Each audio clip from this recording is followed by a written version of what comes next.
Roosevelt was the first president who gave Hoover the authority for unlimited wiretapping.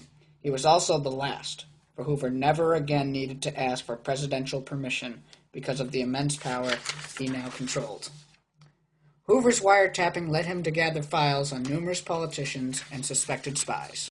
One such suspected spy was Inga Arvad, a writer for the Washington Times-Herald, which was a conservative, anti-Roosevelt, isolationist paper. Because of her German background and criticisms on the Roosevelt administration, Hoover suspected her of being a Nazi spy. From Hoover's wiretapping, he learned that Inga was having an affair with a young U.S. naval ensign, John F. Kennedy. Despite lacking the authority, Hoover ordered Kennedy's commanding officer to immediately transfer him to the Pacific in order to prevent Inga from having access to the naval base. In the Pacific, Kennedy became a war hero, thus launching his political career. Kennedy's military service aided him in his runs for political office, and as Kurt Gentry, author of J. Edgar Hoover, The Man and the Secret, stated, even though Hoover felt responsible for Kennedy's rise, he never bragged about it. Because of Kennedy's affair with Inga and his political potential, Hoover kept a watchful eye and a growing file on the young politician. Hoover's true power had only begun to grow under the Roosevelt and Truman administrations. Upon his election, Dwight D. Eisenhower focused on the growing concern of communism spreading to America. Eisenhower, knowing Hoover to be a fervent anti-communist, furthered the Oval Office's dependency on the FBI to be the leader in domestic intelligence. By this time, Hoover became more powerful than the Constitution itself, having the ability to wiretap and investigate anyone he deemed suspicious in the United States. During Eisenhower's administration, he tripled the number of files on both politicians and civilians alike, and by the time of John Kennedy's election, Hoover was at the height of his power. John Kennedy realized Hoover had the power to destroy his political career. Because of this, in an interview, Kennedy stated that he would reappoint Hoover as director of the FBI.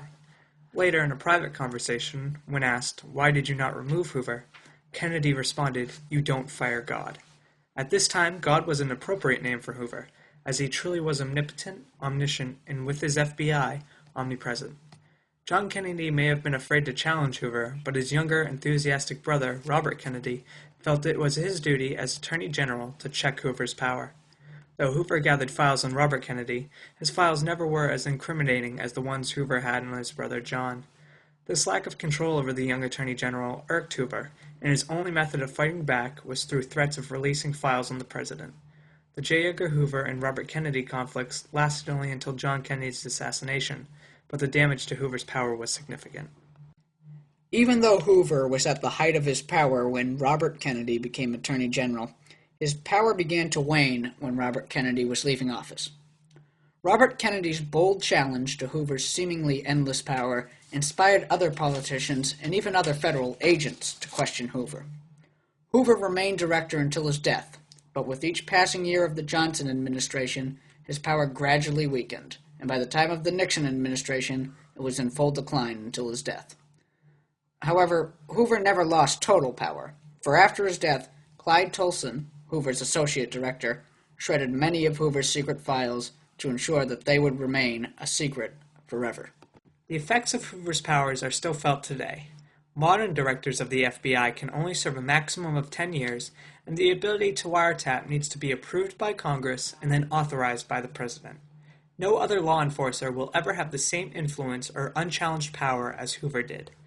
Hoover's half-century-long tenure as the director of the FBI made him one of the most powerful men in America, and his legacy continues today by the daily efforts of the FBI and innovations such as Hoover's fingerprint database.